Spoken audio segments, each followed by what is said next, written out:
నీ కుమార్తె వాళ్ళు బాగుండాలని కోరుకుంటాను. నువ్వు మాట్లాడుతున్నావు కాబట్టి మాట్లాడు. 2019లో సర్వేపల్లికి నీకు డమ్మీగా నామినేషన్ వేసింది. 2024లో నామినేషన్ వేసింది. అదేంటి ఎట్టింది? 2024లో నామినేషన్ వేసింది డమ్మీగా. 19లో ఆమె అఫిడవిట్లో, ఎన్నికల అఫిడవిట్లో ఏం ఆస్తులు చూపించింది నీ కుమార్తె. 24లో ఎన్ని ఎకరాలు కొన్నది, ఎంత ఆస్తులు పెరిగింది చూపించింది. అంటే రెండో కూతురు కూడా అంతే కదా.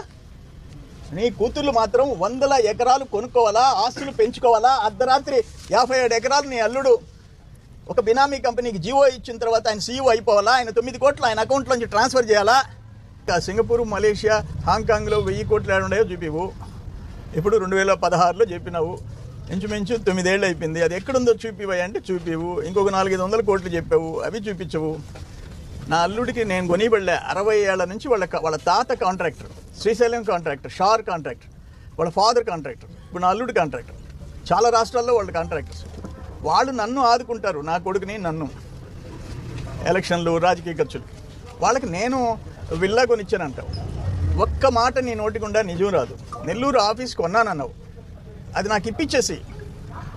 మా వర్మ కొడుకు అక్కడ బెంగళూరులో బాడిగింట్లో ఉన్నాడు రాజు, అది నేను కొనేసానంటావు. పచ్చబద్ద. నేను ఉన్న ఆస్తులు అమ్ముకున్నది ఈ జిల్లాలో అందరికీ తెలుసయ్యా.